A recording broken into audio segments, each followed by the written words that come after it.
Okay, I hope you all can see it. So my name is Carlos González Crespo. They just introduced me. I want to present you this work that is a 3 years experience using fertility control for the management of those conflictive feral pigeon colonies in the urban area of Barcelona. I did this work when I was still a PhD student in Barcelona in the Autonomous University, and right now I'm in UC Davis. So a little introduction for those of you that are in Europe. The Servicio de Ecopatología de Fauna Salvaje, or Ecopathology, Wildlife Ecopathology Service, also called the Wildlife Ecology and Health Group, is a research group to belong to the Autonomous University of Barcelona, UAB from now on. It's a multidisciplinary team for veterinarians and biologists, and is focused on wildlife management and health. And it's based on the vet school in the Autonomous University. The city of Barcelona has 1.62 million citizens in 101 square kilometers, which gives one of the highest population densities in urban areas in Europe, with 16,000 people per square kilometer. In the city of Barcelona, the census of the pigeon population in the whole city in the year 2017 said that we had in the city about 103,000 pigeons. This was causing a lot of problems with citizens, especially in some areas. So as in many cities around the world, the management of the pigeon population in the city of Barcelona was done by capture and removal of the individuals until the year 2015. Until that moment, the management was done by the Public Health Agency of Barcelona and the Natural Science Museums of the city as scientific support. However, between 2015 and 2016, there started to be an increasing social pressure from the citizens to the city council to change this management method, mainly because it's not an effective method. Only it's useful to have the same number of pigeons through all the years, but when you capture and remove individuals, those that remain there will increase their fertility rates, and you will have the same population, the same numbers very fast. So after that break, the city council decided to change the management of the pigeons. It decided to give this management, instead of the Public Health Agency, decided to give it to one of the offices in the city council, the Animal Protection Office, and they decided to contact us, the service in the university, to work with them and help them to implement this method. So we were in a very interesting position. We were a nexus between the administration and a private company who was Zoetics, which were the ones that are the dealers of obvious stop in Europe. I will comment this a little bit later. And why the city council asked us to collaborate with them? Well, it was because our group was the only who had experience doing with nicarbazin in a pilot study carried during 2003 to 2006 in 2 municipalities near Barcelona. So they contact us and they want us to help them and to create and design the whole project. So our objectives working with them was to design and evaluate a treatment protocol with fertility control, also to develop the surveys and awareness campaign, to supervise the technical aspects of the project, and to run a statistical evaluation of the efficacy of nicarbazin, thought as a long-term method of pigeon control in the city of Barcelona. I don't know why I have, sorry. One moment. Okay. The assessment of possible consumption of the treatment by non-target species, and the assessment in human-wildlife conflict resolution of those requirements done by the districts of the city. So with all of this, we started a project which was called the implementation of urban pigeon management through fertility control in the city of Barcelona. And the overall project objectives were to reduce the abundance of urban pigeons in those conflictive colonies in the city of Barcelona to values of abundance we were accepted by the citizens, to reduce the problems and incidents caused by the pigeons in those conflictive colonies, and lastly, to establish a long-term management strategy by assessing different management methods that will allow an acceptable abundance over time.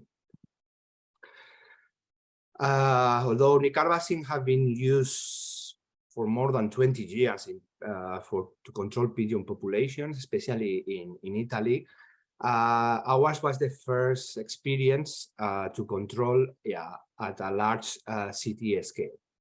Previous experience were based to control specific colonies, especially in historical areas, to reduce the impact on architecture. But yeah, the city of Barcelona was the first one who decided to test how this will work at a city scale. So we divided the whole process in two. First, in 2017, we only implement fertility control using nicarbazin.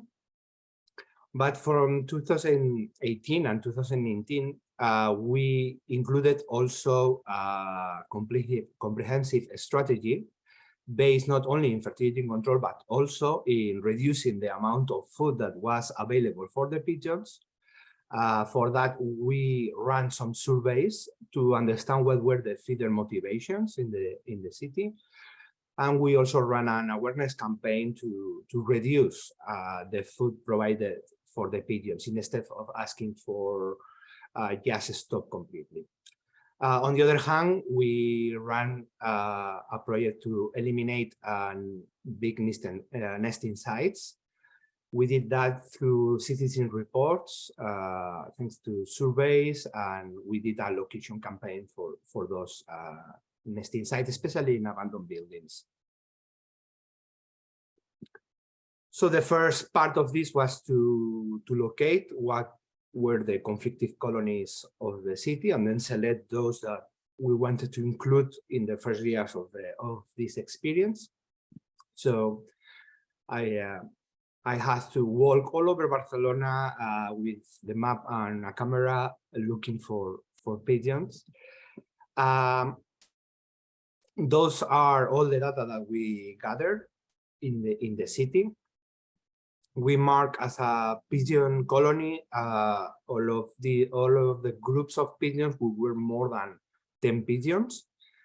It is important to consider that each pigeon colony is an independent management unit. This is one of the main failures in the management of pigeon, which is considering the population in a city or any urban area as a whole unit, while each colony works independently. Then the criteria for the selection of the colonies was based on the abundance and density of pigeons, which will be related with the damage caused by them in the area. Also, the degree of conflict in the area was measured by the number of registered citizen complaints to the city council, which are, as you can see, the red dots in the map. Those are the registered complaints. And then finally, the last criteria was the proximity of these colonies to places with higher risk for the human population, such as food markets, schools, nursing homes, and healthcare centers. Finally, we decide for 34 colonies, of which for the first year, 24 will be tests to be treated with nicarbazin, and 10 will be control. I will extend this later. During the year, some of them changed, and in the year 2019, we were treating 37 colonies in the city. Now I will go through the protocol that we follow during the project.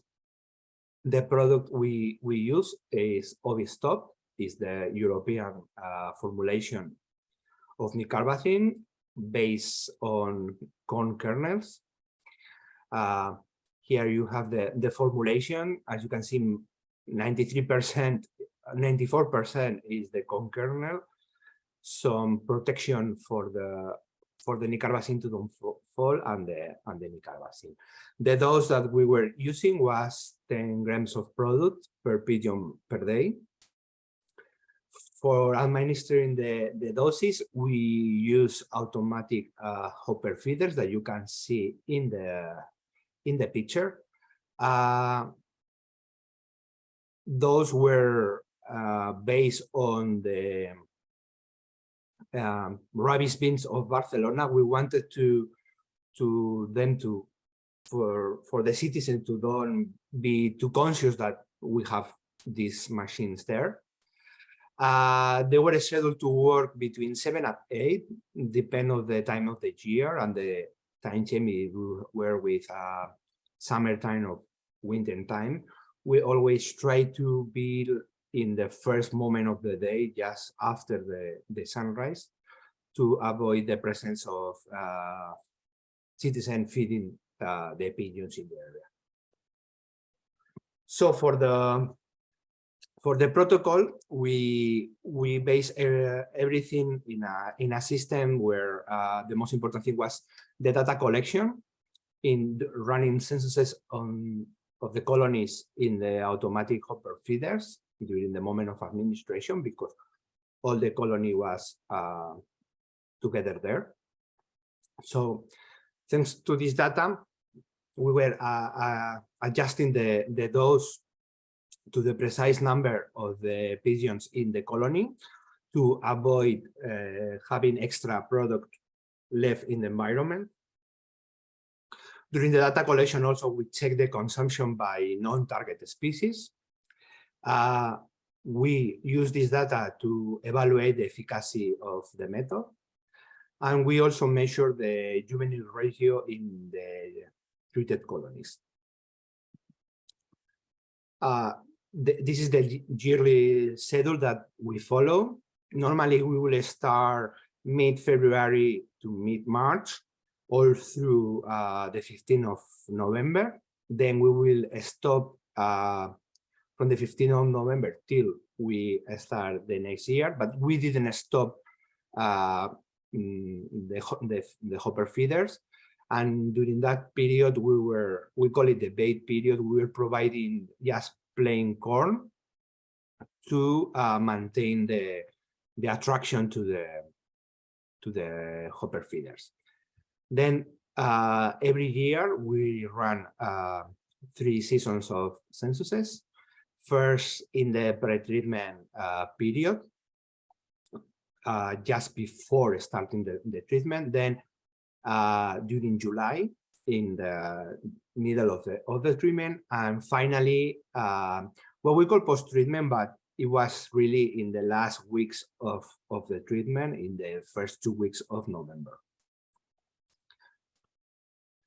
In each census day, for each colony, we ran 3 census per colony, and in each colony we were running 3 censuses and 3 days, more or less consecutive, as much as we could. So in each season we had 9 censuses. In each census we took three data. 15 minutes before the distribution of the product, in the moment of the distribution of the product, and 15 minutes after the distribution of the product. We always will take the higher number of pigeons recorded. So for each year, we will finally have 27 estimates per colony and per automatic hopper feeder.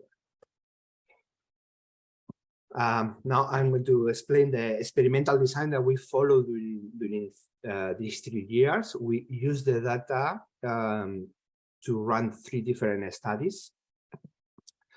We based all our studies in the recommendations provided by the guideline on statistical principles for clinical trials for veterinary medicinal products, which is done by the Committee for Veterinary Medicine Products of the European Medicine Agency.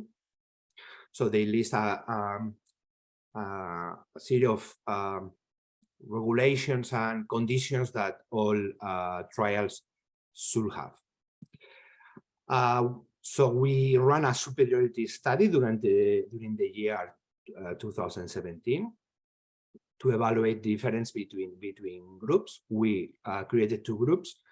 The control group, which will have only plain corn, and it was 10 colonies, and then the test group, which was administered with obvious stop, and it was 24 colonies. Then during the first year, we wanted to measure, during the wait period, we wanted to measure 2 things.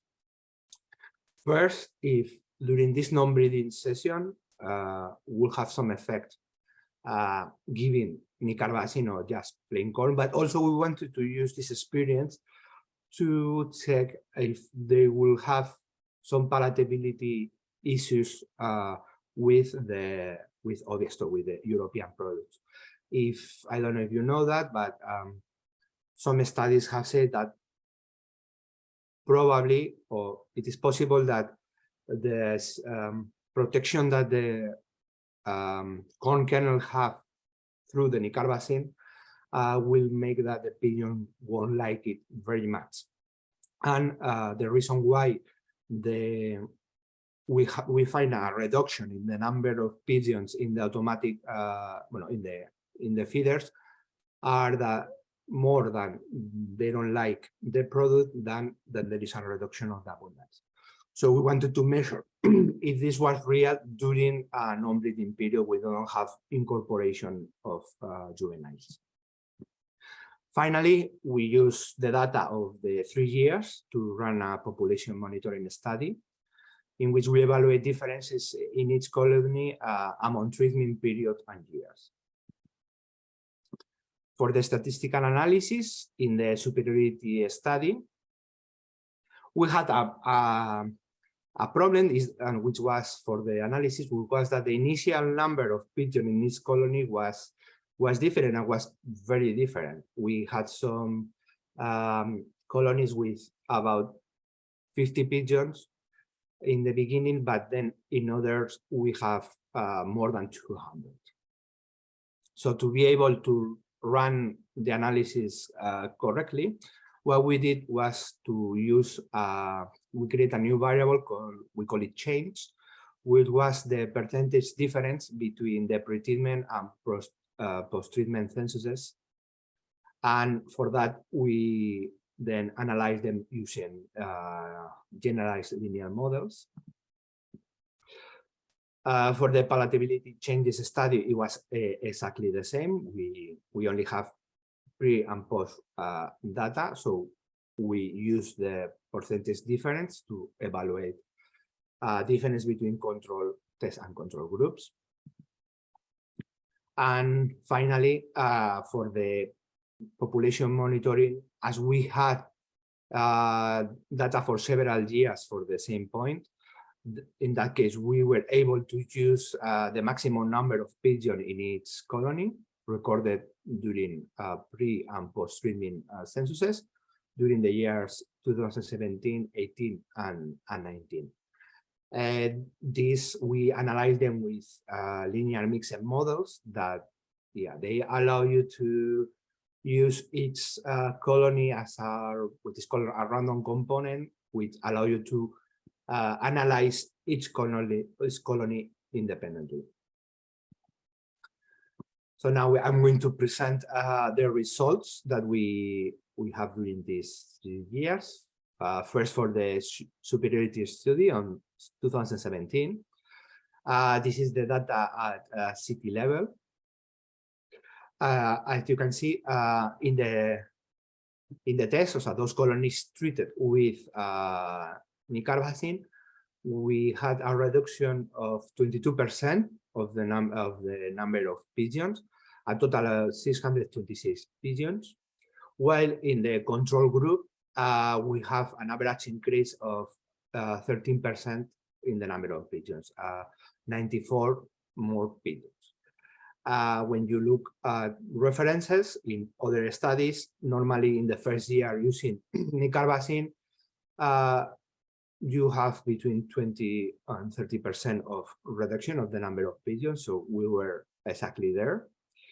While when you don't do any management, and this data we extracted from published census at city scale of the city of Barcelona. So when you don't do any management in the city, you achieve you have an increase of 10% in the number of pigeons each year. So in the linear models, we found that the difference between the two groups were statistically significant. So we have a difference between the trend in the colony, those treated with nicarbazin or those treated with plain corn. Here you have a graphical representation of the location of the colonies and a heat map of the percentage difference achieved during the first year.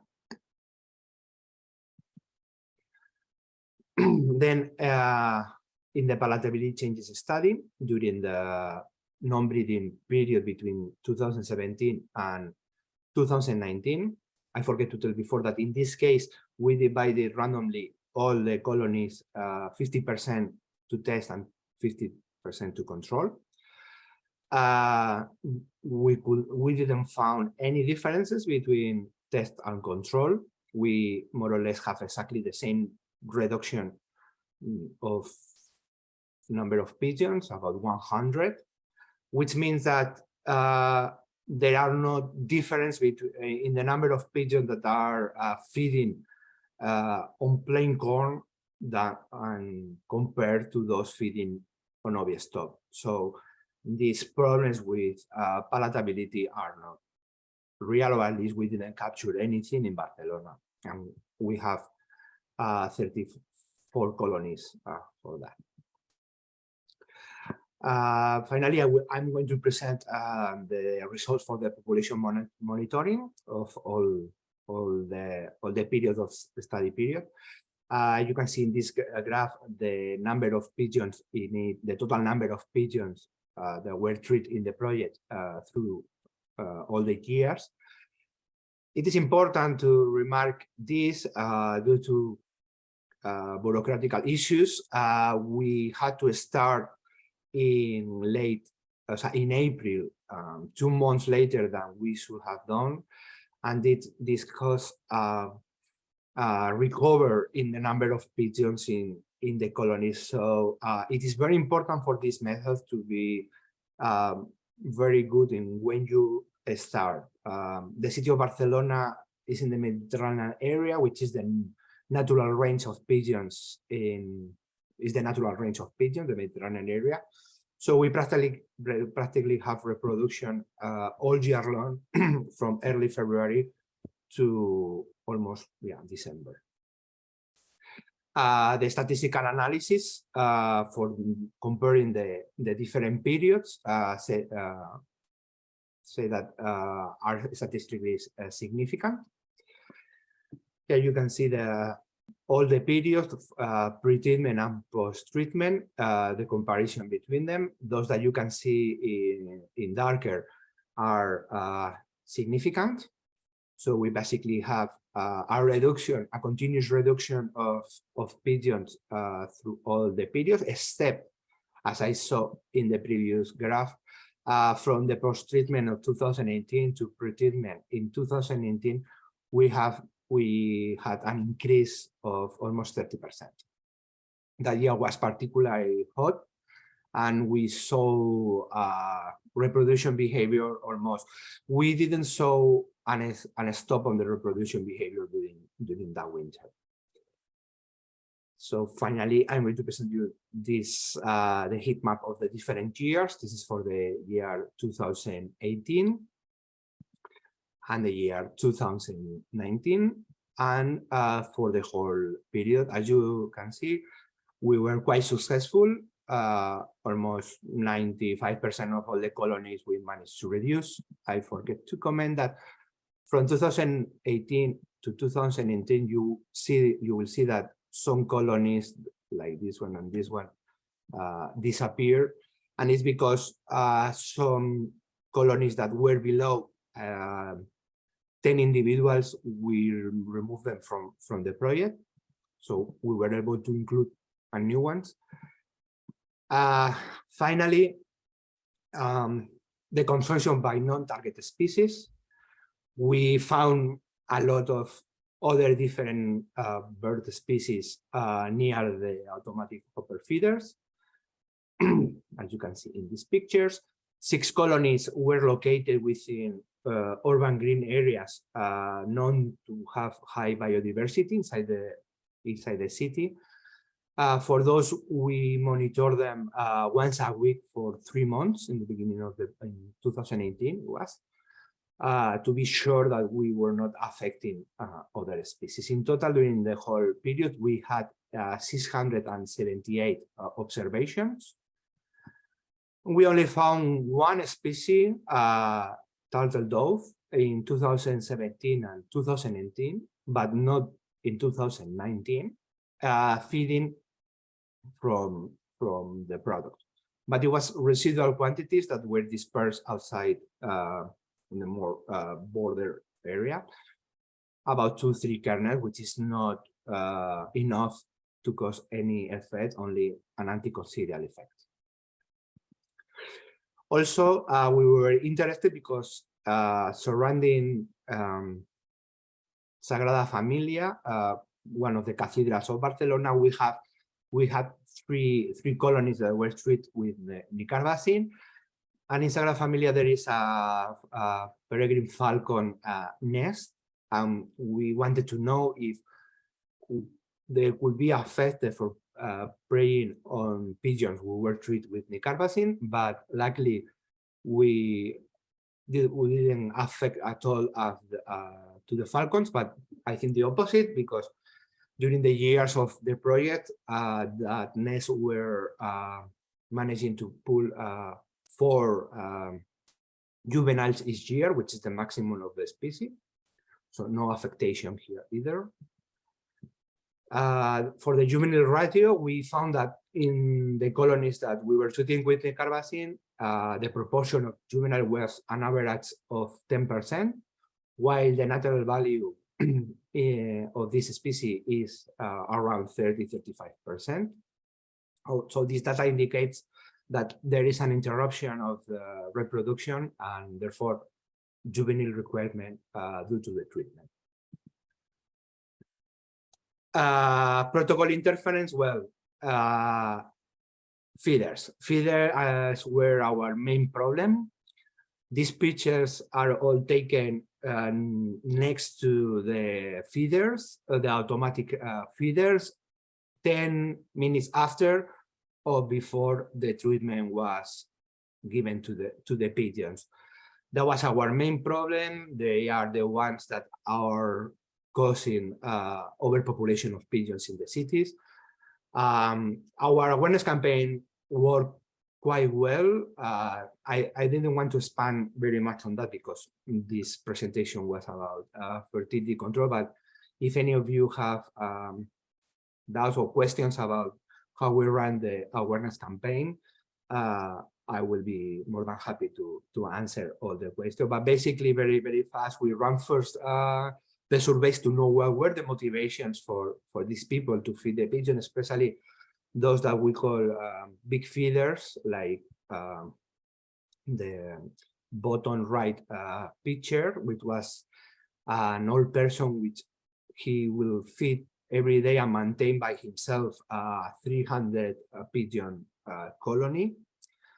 So we, through conversations with them, we were explaining to them that why the food and why feeding them is not good for them. So we based the campaign more in the welfare of the pigeons, more than the typical messages of they may dirty the city, they transmit diseases, and it worked quite well, but it needs a lot of work in that area.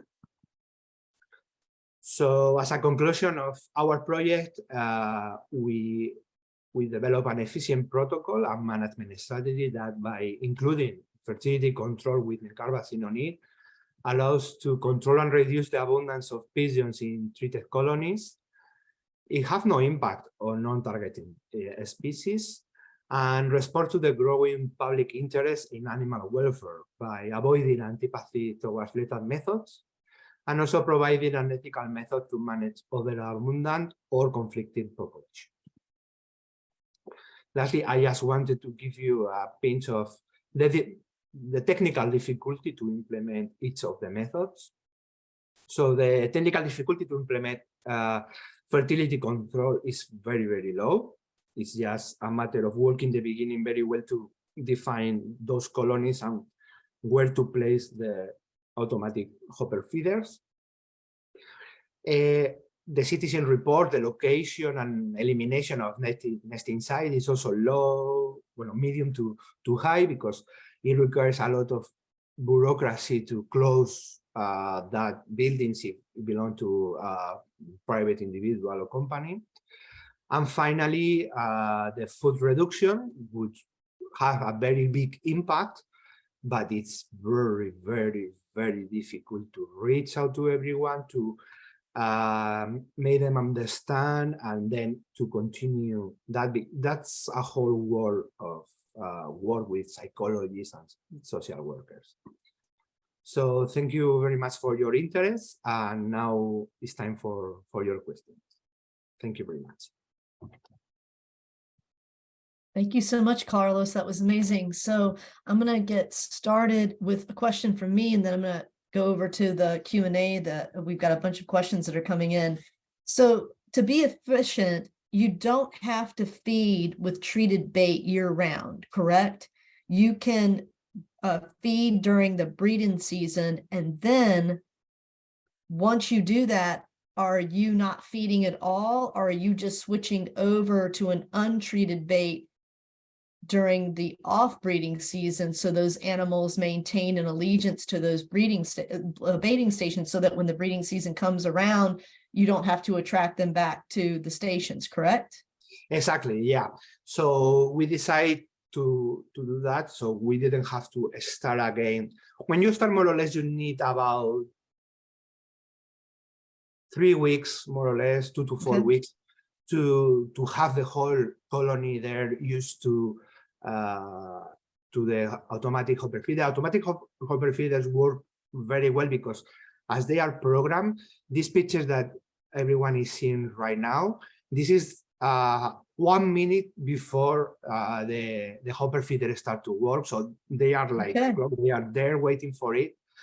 So yeah, during the non-breeding season, what we did was to just provide 15% of the doses, because it is a study that the dominant of the colony are more or less 15% of the individuals, which are the ones that the rest of the colony follow.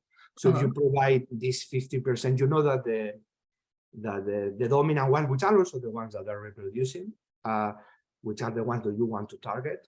Interesting. So yeah, you will have these pigeons used to go there every day. And plain corn is quite cheap, so it doesn't. It's not an impact on the economy of the project.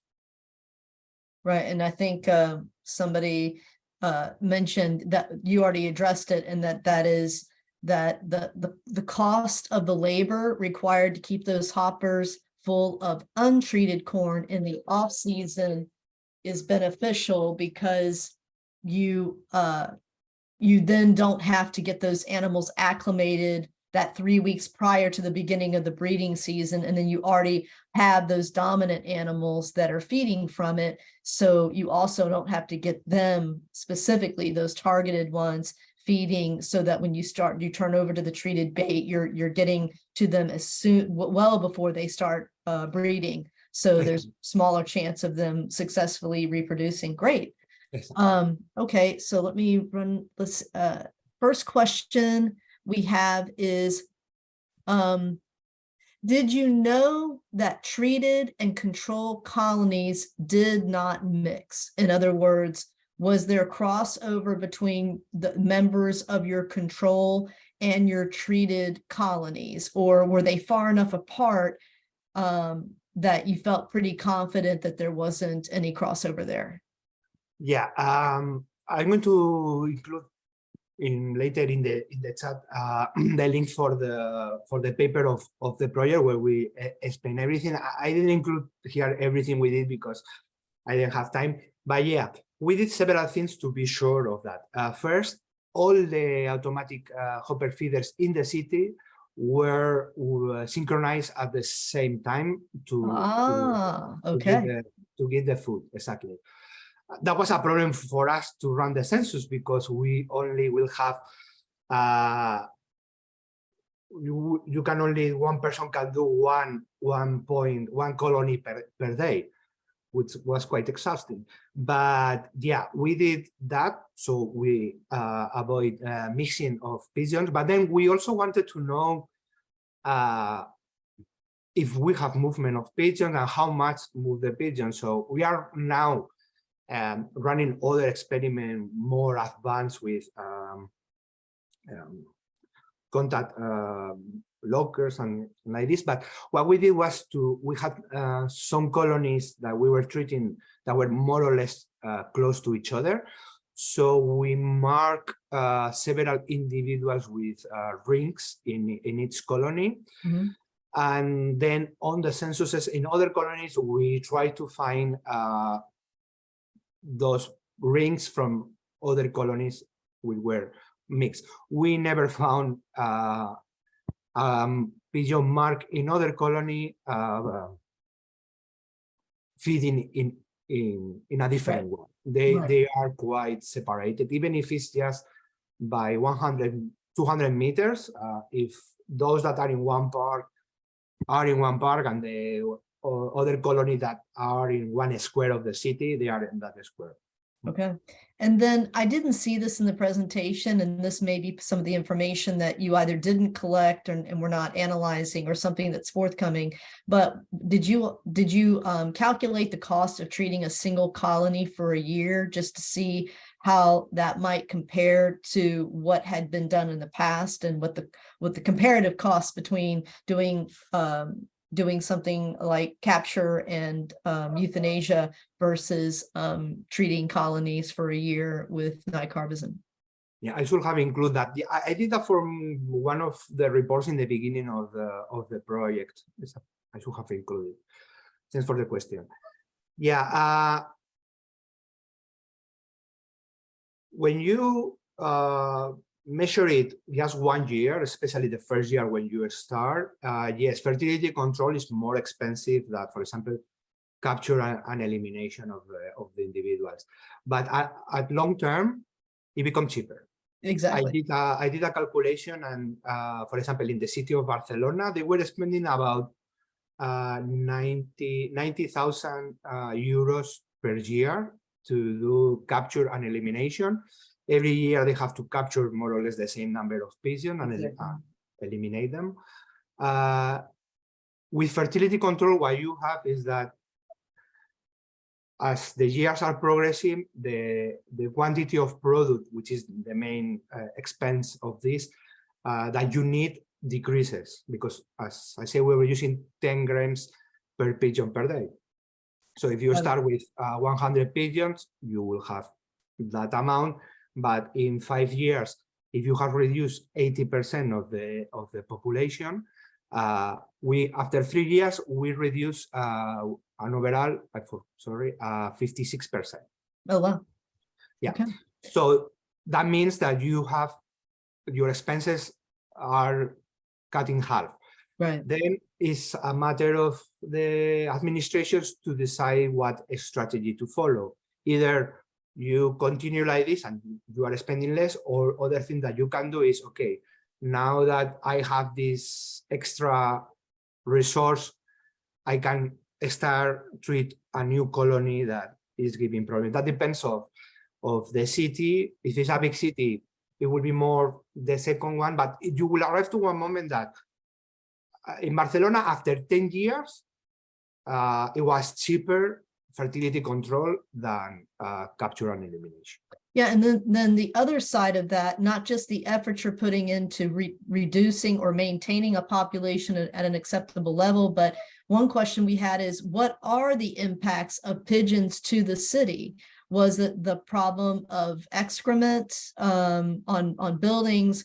And did they produce any other sort of harm? So I don't know if you all have calculated this yet, but there's got to be potentially a reduction in the effort to clean up after the pigeons, after you already have done so over time if the population is going down.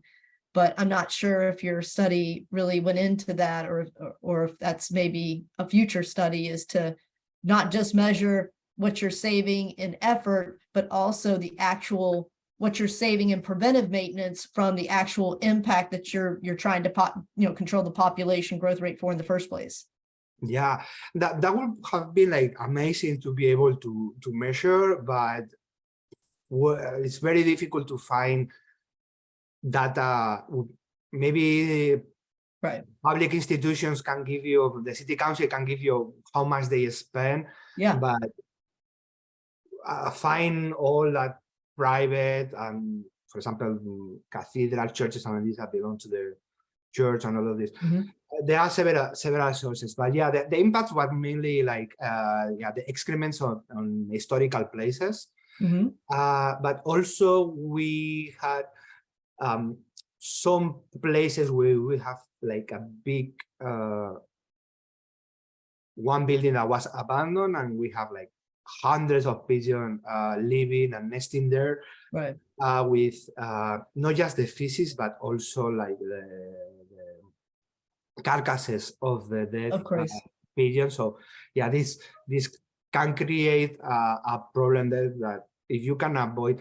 I mean, we were not alarming like, oh, pigeons cause like a lot of diseases and for all the time like this, but there are certain situations like any animal, including humans, that when you have a big concentration and density of individuals with a lot of excrements and dead bodies and like this, but yeah, you have an epidemiological bomb tic-tacking there.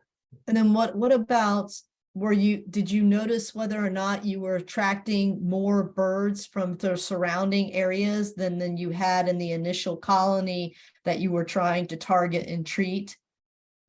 Yeah, normally it is described that whenever you offer a new source of food, you can find what is called the magnet effect, which is, yeah, exactly that.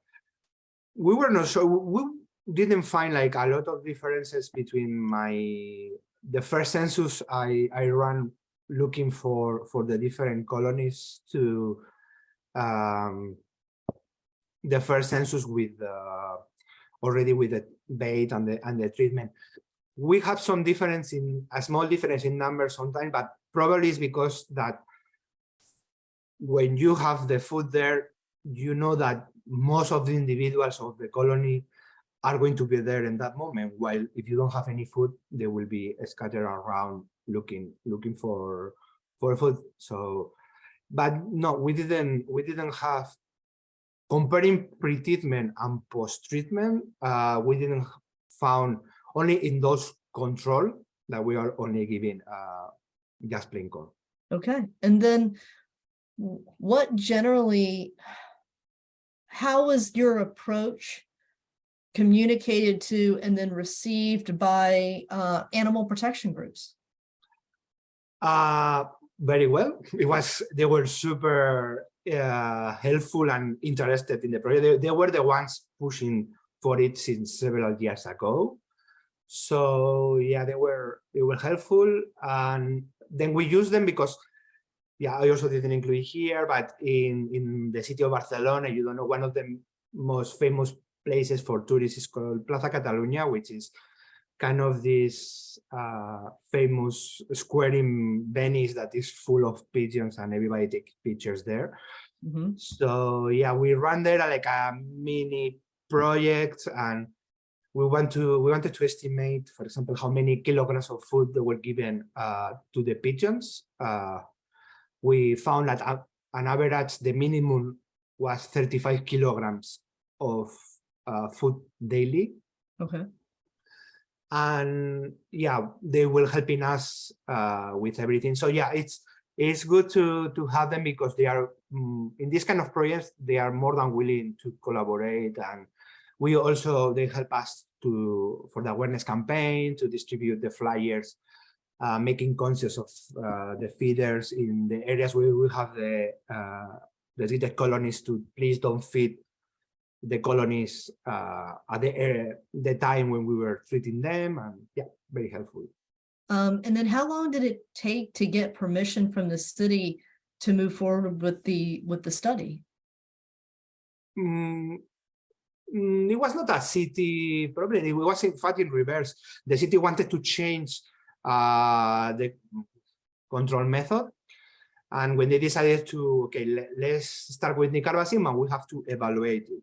So then they contact us to design and implement the project. But yeah, okay. it was a petition for them, and they were more than amazing. The Animal Protection Office of Barcelona, it's amazing people, amazing workers. Their boss is she used to be the zoo director, so she's very into everything has to be science-based and science evaluated, because one of the problems we have with wildlife management is that there is very little, well, now it's more common, but the evaluation of, is this working, is not working, how it is working, can we make it better? So they were very interested on that. And this is why the first year we did test and control to be sure that if it was working. If we have found that it was not working, we will have stopped the project in that moment. But we saw that the results were very good, so we decided. And now the method and the project is not that the project, because they are not evaluating anymore, but the method has continued, is still going on based on what we found. And then was food reduction and nest reduction efforts performed in both the treatment and the control colonies, or just the treatment colonies? No, this is why the first year we didn't do anything of food reduction or nest reduction, because we wanted just to measure the impact of the fertility control. Okay. Once we have the data of the first year. Oh, that's right. You staggered it. You just did fertility control, and then didn't know fertility control, the control sites the first year, like 2017 to 18. Exactly. And it was after that you implemented the integrated program for both sites, right? Or all of the sites. Yeah, let me. Here. Okay, yeah, got it. So, yeah, there's your line. Yeah, okay. Yeah, we decided, first test only that, and then from the next year we started with the awareness campaign and locating the nesting sites and trying to reduce the food consumption.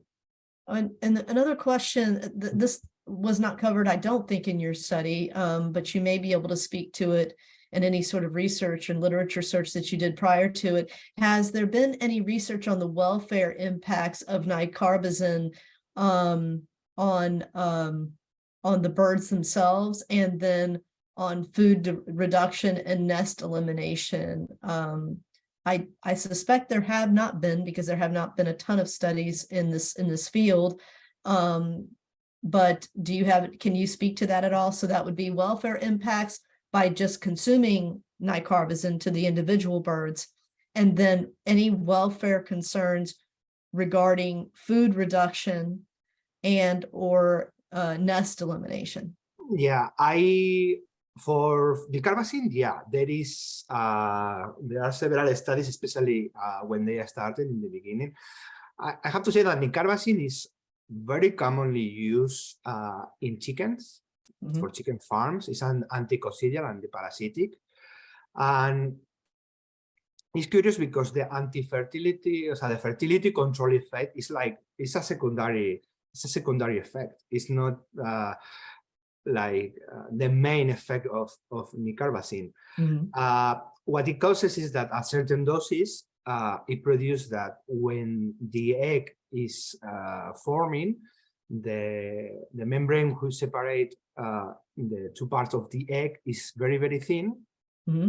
So there are filtrations, and the egg doesn't develop to all stages, but it doesn't affect the birth, just an antiparasitic effect. Right. Through animal welfare for far reduction of nesting sites, I cannot tell you. I don't think it is measured. Nesting sites, what we were doing, for example, is that we didn't touch anything if there were active nests. So when we locate an area, we were surveying that area until there was not active nests, and then we will remove everything in that moment. So you don't interrupt the egg development if it was treated or not. Because this of the nest reduction, we did it all around the city, not just around in the colonies that were treated. And with the food reduction, as it's progressive, what we were trying to achieve was, that all the species, the first thing they do when there is a reduction in the available food, the first thing they do, every single animal species, is reduce their fertility traits because they don't have so much. So the first stage will be not so much reproduction, and then you will have some scarcity. But I hardly doubt that a pigeon is going to starve to death. I hardly doubt, because they just have to go a little bit out of the city, and they will have plenty of resources. Right.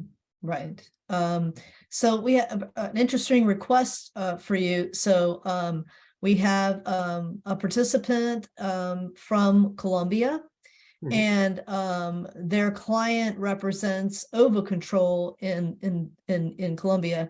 Would it be possible to prepare this talk in Spanish for Colombia and invite potential clients? So maybe that's something we can kind of hook you folks up, and you may be able to follow up with them on this following the webinar today. Of course, yes. Just send me a mail, and I will be more than happy. Let me copy my email in the chat, so everybody can have it. We only have a couple of minutes left, so we may not get to all the questions. I just want to let everyone know that if you asked a question that we have not been able to get to yet, one of our staff is actually making a note of all the questions, and any that don't get answered will forward to Carlos so that he can get back to you at his leisure via email. So we'll have your email address because you registered for the webinar, and we will make sure that he's able to make contact with you to follow up with your question. So the last question I think we'll be able to do is, this person says, you mentioned that feeding is the reason for overpopulation of pigeons. Does it mean that if feeders stopped feeding pigeons, that there would be no need to implement fertility control methods, or would it still be necessary to regulate the growth of pigeon populations? In an ideal world, we wouldn't need fertility control or anything, but it's so difficult to achieve that. It depends also on the characteristics of the country, and there are so many social factors there. Like it's a whole world, the feeder world and the motivation that they have, and the different categories, and and like this. One of our messages in the campaign was that the urban pigeons have enough food in the city, especially in parks and like this. If they don't have, and if they don't have it, because the extra numbers we have is because of the extra food that people is giving, and this creates continuous stress in the pigeons because they have to be 24 hours fighting for the food.